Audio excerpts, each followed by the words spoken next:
Assalamualaikum warahmatullahi wabarakatuh. Saudara hadirin yang saya muliakan, ziarah kubur bukan saja boleh, malah dianjurkan oleh Nabi. Tetapi ziarah kubur yang dianjurkan oleh Nabi itu dengan tujuan pertama, agar orang ingat kepada mati. Kafa bil mauti wa'izah, kata Nabi. Cukup dengan mengingat mati menjadi pelajaran bagi kamu semua. Maka etikanya diajarkan, kalau saudara ziarah kubur sampai di depan pintu kubur itu kan, Assalamualaikum ya ahlal kubur wa inna insyaallahu bikum lahikun. Kami satu saat insya Allah pasti akan menyusul kamu. Kalau kamu sekarang berbaring di sini, satu saat kami akan berbaring di sini. Ziarah kubur mengingatkan orang kepada mati. Orang yang ingat kepada mati, gaya hidupnya lain dengan orang yang tidak ingat mati. Nah, orang kalau nggak ingat mati, gaya hidupnya nggak terkontrol. Kalau dia berkuasa, Fir'aun, itu nggak ingat mati. Kalau dia kaya, Korun. Sudah gambarannya nggak merupakan gambaran-gambaran yang baik. Orang yang ingat mati, dia berkuasa, dia berlaku adil. Suatu saat saya akan mati dan ini akan dimintakan pertanggungan jawab. Orang kaya ingat mati, dia akan jadi pemurah. Kenapa? Kalau saya diberikan ilmu, pertanyaan akhirat cuma satu, ilmumu kau amalkan untuk apa? Kalau saya diberikan umur panjang, pertanyaan akhirat cuma satu, umurmu kau habiskan di mana? Tapi jikalau saya diberikan harta, pertanyaan akhirat ada dua, hartamu kau dapat dari mana, kau belanjakan kemana? Depannya ditanya, belakangnya ditanya, dapat dari mana, dibelanjain kemana? Sebab dua-duanya berkaitan dengan kegiatan. Kadang-kadang dapatnya dari jalan yang baik, tapi keluarnya ke tempat yang tidak baik, itu pun tidak betul. Atau dapatnya dari yang tidak baik, tapi dibelanjakan untuk yang baik, itu pun tidak bisa diterima. Oleh karenanya, dengan mengingat mati, gaya hidup seseorang jadi terkontrol karenanya. Yang kedua, dianjurkan kita untuk berziarah kubur itu mendoakan orang-orang yang sudah meninggal.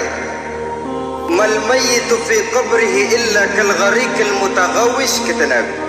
Orang yang sudah meninggal itu di alam barzahnya adalah seperti orang yang tenggelam di lautan, menunggu doa dari keluarganya yang masih hidup. Apakah itu anaknya, kemenakannya, cucunya, dan lain sebagainya. Adapun yang kalau kita ziarahi itu kuburnya orang-orang yang kita tahu merupakan orang soleh, orang yang berjiwa bersih, yang kita kenal ketakwaannya kepada Allah Subhanahu wa ta'ala, tidak ada salahnya kita bertabarruk, asal jangan dengan satu keyakinan bahwa dia secara mandiri bisa mendoakan kita. Dia hanya bisa melakukan itu hanya dengan izin Allah. Nah, umumnya orang kalau sudah ziarah ke kubur-kubur keramat itu, Allahnya kelupaan.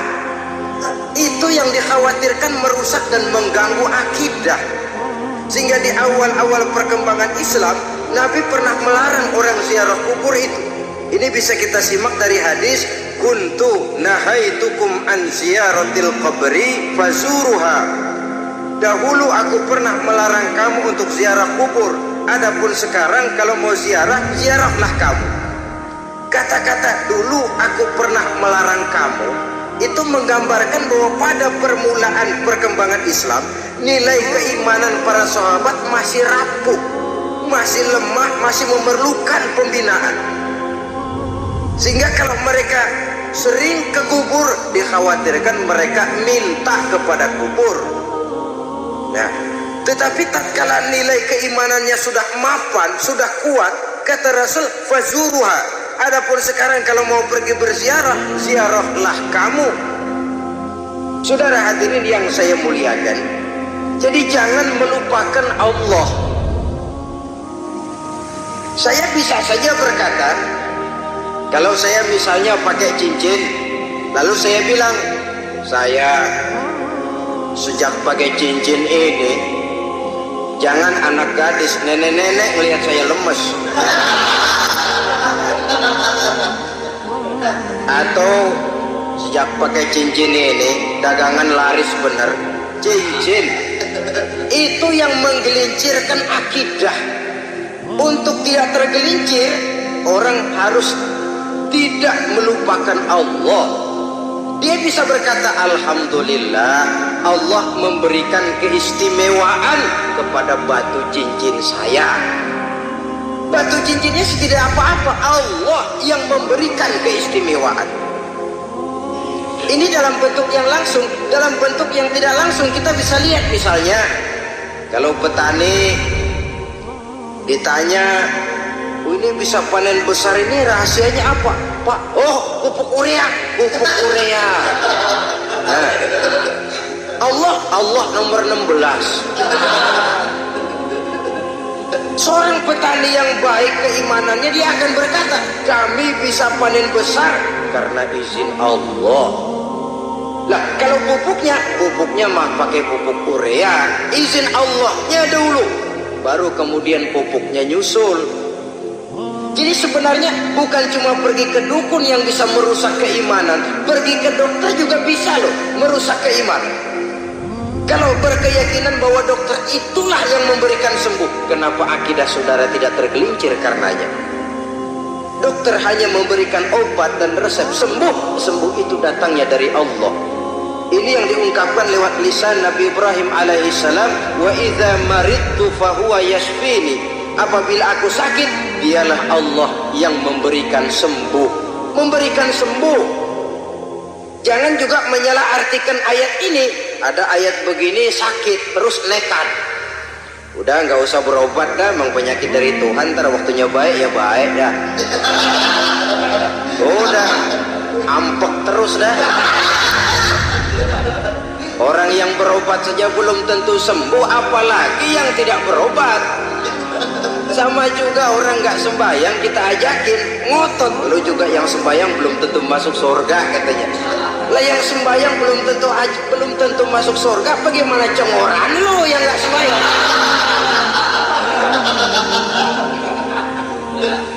Saudara hadirin yang saya muliakan, kaum muslimin yang berbahagia.